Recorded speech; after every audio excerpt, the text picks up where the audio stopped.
Hey guys, I know it's been a while since I did a face-to-face video, but here I am. Um, Craft-wise, I have been doing a commission spin, and I'll let you see the fiber. I'm almost done. This is actually the last of the fiber. So this is, yes, you've seen it before. It's the yak and 50% yak and 50% silk. And rounds, I think it's more 80% silk and 20% yak. But hey, that's what I think anyway. That's the last of that, so I'm hoping to have that finished spinning that tonight. Start applying it tomorrow, and hopefully it'll be in the hands of the person that commissioned it by this weekend. At least that's what I hope anyway. As you can see, I am upstairs. It's too noisy downstairs. TVs, computers, and all that stuff going on. People across the street are arguing as usual. Sisters are fighting, and so yeah, so I came up here to spin and catch up on videos while I'm spinning. The other thing I've been spinning is, like I told you guys, at work I get a 15-minute break in the morning, and I go for a walk. While I'm walking, I'm spinning. And it's 2 laps around the building. It's 0.62 miles. So I do 2 laps in the morning at my 15-minute break, and then I do 2 laps in the afternoon at my 15-minute break. And so I'm doing a little over a mile walk at work during the day. And spinning. So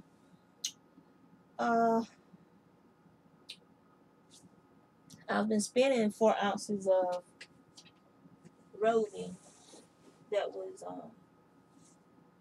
a gradient dye. And let's see if I can find my Spanish word.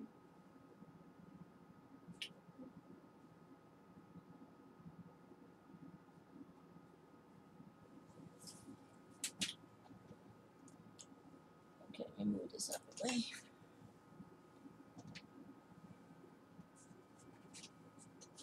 Alright, so this is the colors that I'm on right now. I was using my bottom wall spindle. I posted in older videos where this spindle was from. It's off of Etsy. I'm not sure. I don't know off the top of my head who the designer is. And this one is turned on the cut spindle right here. It's a very nice spindle. And it's been dropped a couple of times. This is why they call it a drop spindle. I don't know if you guys can see that. But yeah. So, and this is all that I have left of the 4 ounces I started out with. That's the braid that's left, and this little piece right here. So this spindle is starting to get unwieldy. So I was just spinning on this one just to stay in practice. I prefer top wool spindles, but I will spin on this one from time to time just to stay in practice. So I need to get a couple more top wool so I can finish out this fiber this week. And see I'm pulling this apart because it's starting to felt some, because it's in my bag and it's constantly being rubbed on and moved around. I have a container that I should probably put my spindles in. This right here. And keep it in there. It smells good in there. It's got a candle in there. One of the candles at my daughter. She gets me candles because she knows I love candles. So she gets candles for me for my birthdays and stuff. So yeah, I should probably put this stuff in there. Ha ha ha. So yeah, so I'll do that and carry it around in there. Then we don't have to worry about it rubbing up on stuff. And yeah. See, my spindle slides right in there at the top, and it is safe that way. So.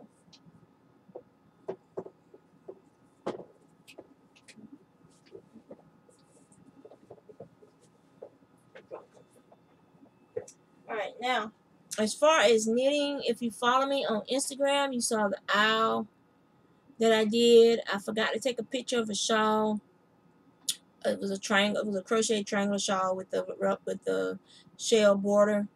I did it in black Caron yarn and trimmed it in some black yarn that I got from Michaels. I think it was a Loops and Threads or maybe in Burnett. I don't know what I did with the ball band, but it was sparkly. It had like Fire Star Angelina in there, like some green, some red, some silver, some gold sparkles in there, and so that's what I trimmed it in just to give it some interest. And so I'm working on a hat now. It's gonna be a Hello Kitty hat, Hello Kitty inspired hat, and it's for free for somebody at work that wanted one for them, and they want one for their little girl. So I'll be working on this, getting this finished up. So I made this. I started Sunday, and the hat's finished. I just got to do the ears and the embellishments now. And I've already cast on for her daughter's hat. Her daughter's hat would be all knit. Hers, the top was crochet, and then I started knitting. And this one is gonna be 100% knitted for the little girl. And so those she should have those by Friday. The other thing that I am currently working on is I'm working on a crochet top for me. Remember I told you guys I need to make some more tops for me for work. So this is the front portion, or maybe this is the front portion. Yeah, it goes like this. So I'll be doing the two pieces, and it's like a square. It's a square. So you join the two pieces, and then I'll be doing the sleeves, adding the sleeves on, or I might just get like a piece to work on it where the sleeves come out, about like that. So yeah, so I'll make me a couple of tops in different colors, and then I have some patterns that I got picked out to do some other tops like over longer periods of time. But I just want to crochet a couple of quick tops and be done with it. So that's really all I've been working on. I gotta make an owl cozy for my daughter. So yesterday, Saturday, when I was at Baba's after yarn for breakfast, I went over to Roz's and I purchased this Encore. It's really pretty, and it's called Color Spun Blueberry.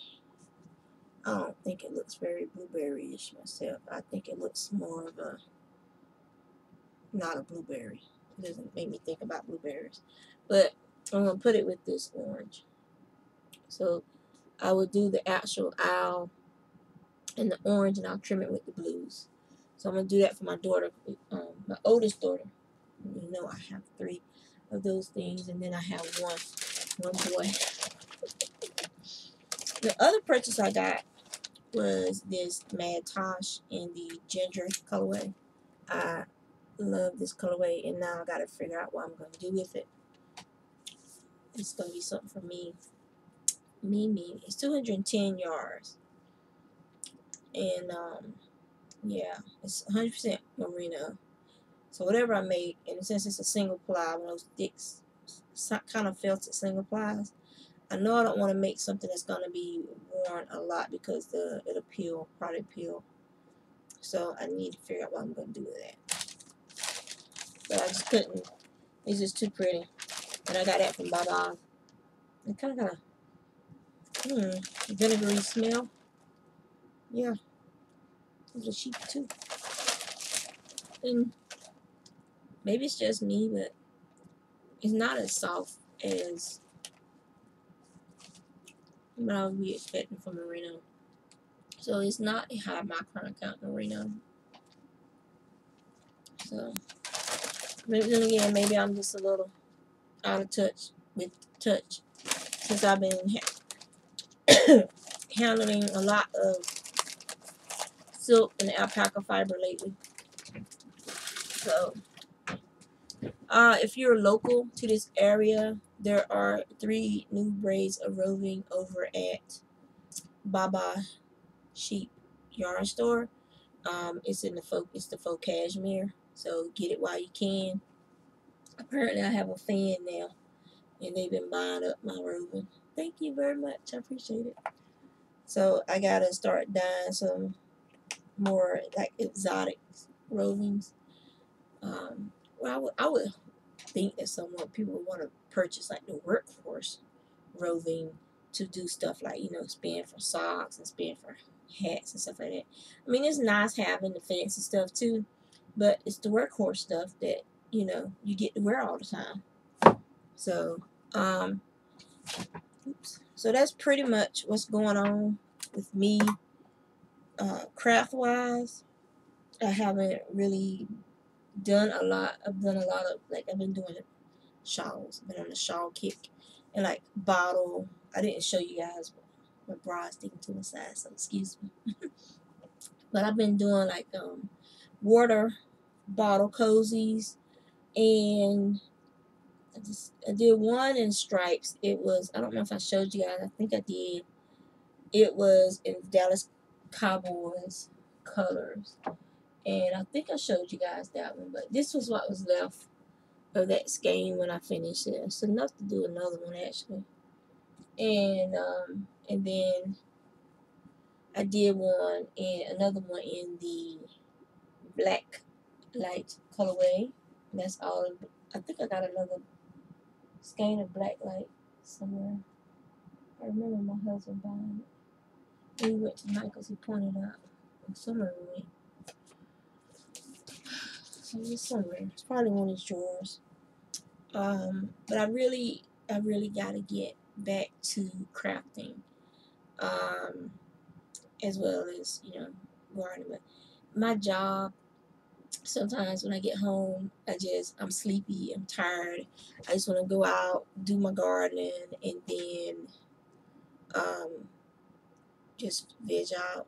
And so now I'm getting back into my spinning kick. I'll be getting a lot of spinning done. So you know how I kick out skeins of yarn. So, but I really want to get using some of this yarn. Try not to buy much like this, other than like stuff I need for like blankets and stuff like that. Because the lady that said she was gonna bring me all those yarns, she never brought it. So I gotta get started on my Edmark projects, as well as some gifts, housewarming gifts for some people and stuff.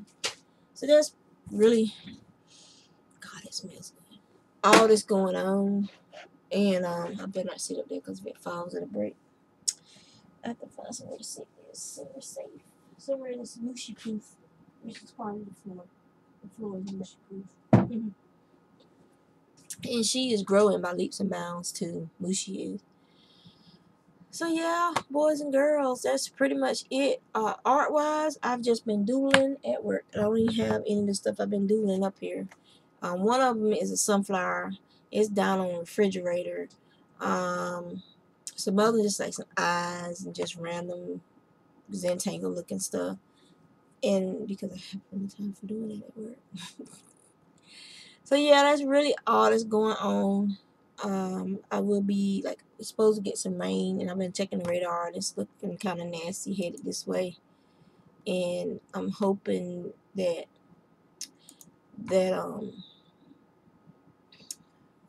what am I looking for? What am I trying to say? Because out towards Richmond, there's some nasty looking thunderstorms forming out there. But I'm hoping to get my fall garden in after this week, part of this weekend. We're supposed to get a lot of rain. Uh-oh. Why is that started up? And it's not even, the video ain't even showing. It's just my subscription page. That's weird. Very weird. Okay. Ignore that. So, yeah. I got to get my fall garden started. Next year, the garden is going to be just totally different in appearance and what's growing on which side of the barn, the shed or garage, whatever you want to call it. Because I plan to have a lot of stuff on one side and a lot of stuff on the other side. And then my flowers, my lilies will be around the fence in the front and around the front of the house. I want to move like the herbs. I want to get like some stuff that's, I don't know if I talked about that before, but I want to get some stuff like the chicory. And like the chicory, it pretty much will self-sow itself in the air. So I need to put it in an area that's, it's going to be like, the chicory is doing its thing, and get some other herbs that will reseed themselves, renew themselves. That'll be their spot, basically. Just let them do their thing in their spot. And that's pretty much it. The squash borers, I showed you guys pictures of that, or video of that. They have attacked the squash, so I probably won't be getting many more squash. This has just been a horrible year for squash.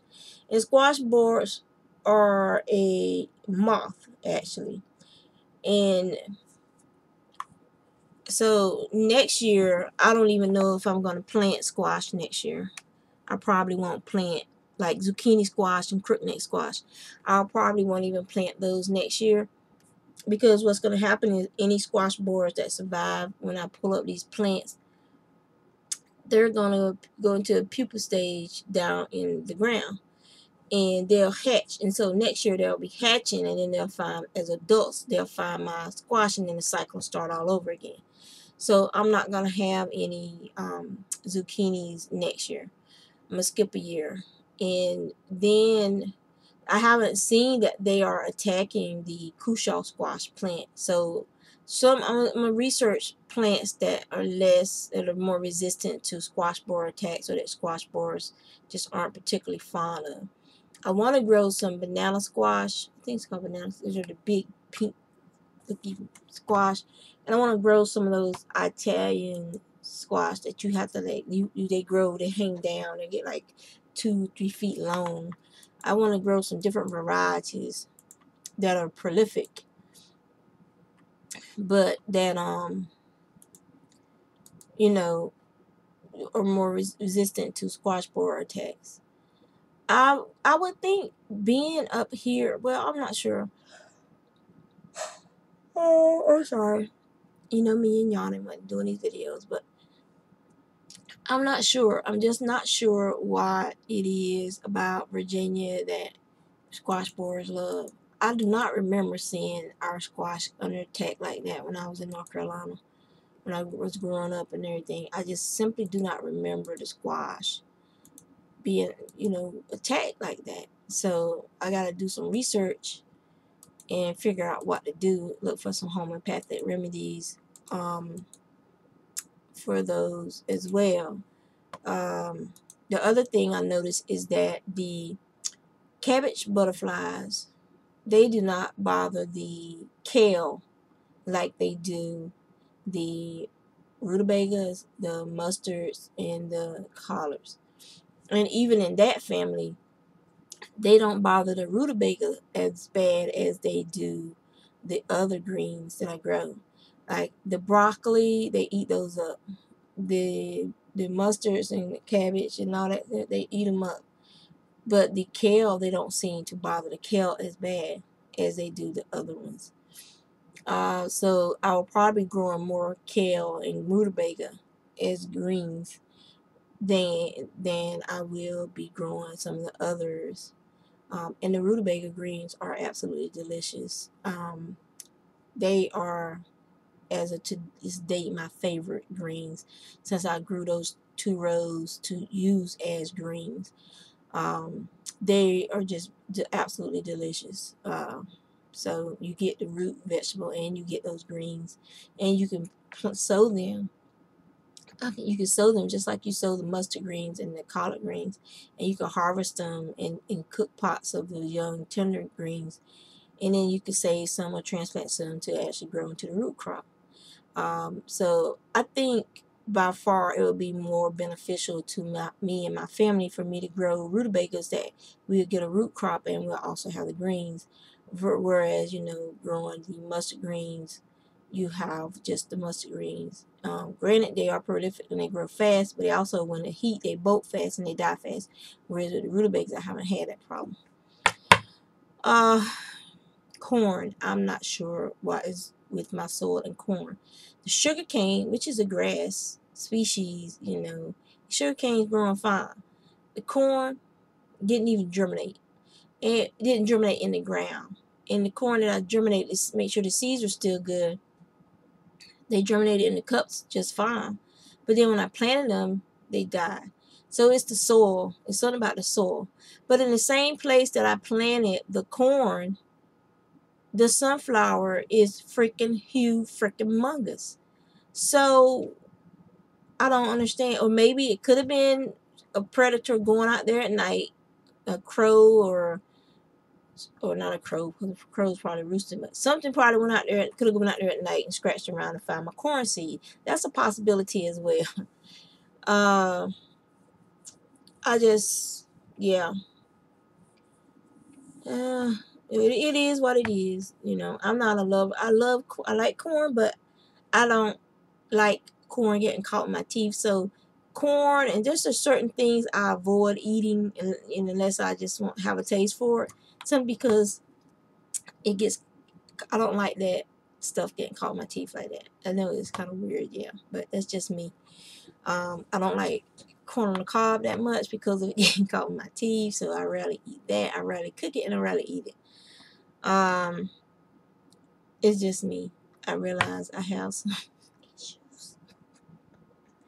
So yeah. You enjoying my tan? I'm enjoying my tan too.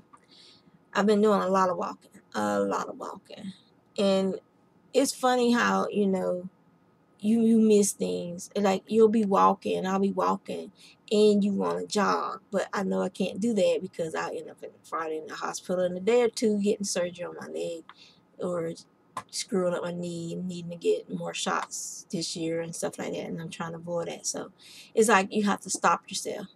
You have to stop yourself from doing something that you feel naturally that you want to do. And but I like walking, and I walk fast. I mean, we're doing right now, we're averaging 20 minutes per mile walking, and we're going on the weekends, we do the 4-mile loop. So, and then I'm doing a mile a day at work. So I really haven't, well, my clothes are looser. I really haven't seen any a great weight fluctuation, and I won't because I'm heavily muscular, but I don't mind toning and getting rid of stuff in all the wrong places, and probably muscles that had deteriorated are probably now getting back up to their normal size. Yeah, these deteriorate and they need to get into their normal size. But I am losing some weight. It's just a slow process because I'm not running. I'm not doing anything that's going to jeopardize my knee, and I don't want to have surgery right now. So yeah, I'm trying to baby my knees as long as possible. It's better to have your own natural cartilage and joints for as long as possible before you start getting artificial joints and all this other stuff. We'll do that when we have to, and because we have to, not because I went out and blew my knee out doing something I know I'm not supposed to be doing. But I am enjoying walking. Yeah, it's it's a very free. I don't know how to describe it, but I've always liked walking. I'm nosy because you get to be nosy while you're walking too. You see things that you hadn't seen in a while, or you had never noticed, and you're right there in your neighborhood. But pet wise, Beb and Mushi, they'll get like this close together and they're fine and stuff. Beb only really hisses at Mushi now if Mushi starts harassing Beb, trying to play with her tail, stuff like that. Just being annoying, like most children, little children like that. OCD and annoying. Then she gets his set for that. Or if Beb wants to eat and Mushi wants to mess with her or try and mess with her, Beb, as the adult cat, will actually leave. And Mushi's a little bully. She's a little bossy little kitten. And then Mushi will go there and she'll eat, and then she'll go looking for Beb to harass Beb more. So, yeah, it's fun watching their interactions. It's a lot of fun. And Tater, he has almost all the fur off of him now. just the place where you must not touch his butt side is the part where you can't get hold of regardless, and I don't want to get bit trying to mess with it. So that's the main part that still has some tufts of fur, some mats I want to pull off or cut off, but he won't let you get back there. He is showing immunity to Benadryl, and I haven't found another over-the-counter medication that I can give him that won't hurt him, because most of the stuff they have that are sleep aids, they have Sudafed and stuff in them. So I'm trying to find a natural sleep aid that is safe for dogs that I can give him, because I don't have $200 to go drop to the vet for him to be seen, examined, and then they hand me a prescription for something that probably costs another pretty penny. So I know there's some natural sleep aids that are safe for animals to consume as well. So I'll keep looking until I find them. And he's 9 years old now. He's an old man. He's slowing down. I'm used to him dragging and pulling me everywhere when we go for walks and stuff. And we went on a walk. We hadn't even got to the mile marker. And he was ready to go back home. He was ready to he was like pulling, tugging, and he's ready to go back home and be an old man and go into his doghouse and drink his cold water and look at you like you're a fool. Like, what you want to walk out there for? It's hot. So, and for a large breed, we're lucky we've had him this long. So, he's slowed down a lot this year. So, it is what it is, and we'll see what will be, will be. So, yeah. But he does his job. He keeps people out my yard. That is pretty much it. No, this is mostly talking and not that much showing. Behind me, you can see my room overflowed with fiber and yarn as usual. The bins aren't stacked as high because some of the bins with the raw wool is downstairs. All the raw wool that needs to be processed is downstairs, including all the raw wool I've received this year from West Farm. Thank you very much, Jana. That probably in September, I'll actually have found a mill that I want to send my stuff off to, and get it processed, start getting some of it processed and sent back, because it'll be easier to take care of and easier to sell and easier to share in woven form versus the raw fleece that it is now. And there's a lot of raw fleece down there. Probably a small store's worth. Yeah. So that's that. I've been enjoying watching everybody's podcast. Crochet, Kenneth Turberfield, who is, if I hadn't said nothing, I would have known it would have come up in here. Turbo Knitter. Nicolo's podcast, The Fat Squirrel. Some other ones. The Knit Girls. What is it? It's the Stitch by Stitch video cast. TGIF, or Thank God It's Finished Aaron's podcast. The Wolf Farms podcast.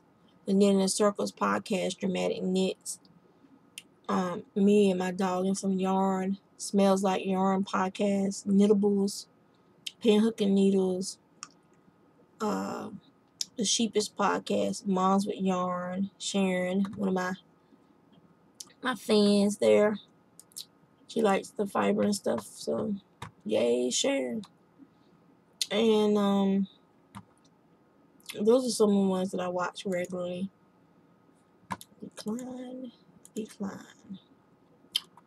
Double Day Book Club selections. Submit. And yeah. So I'm gonna let you guys go. Take care. If you're gardening, hope you're enjoying yourself. If you're benefiting from someone who's gardening, maybe you should go over and help them weed every once in a while. And enjoy the rest of your summer, and be safe and take care.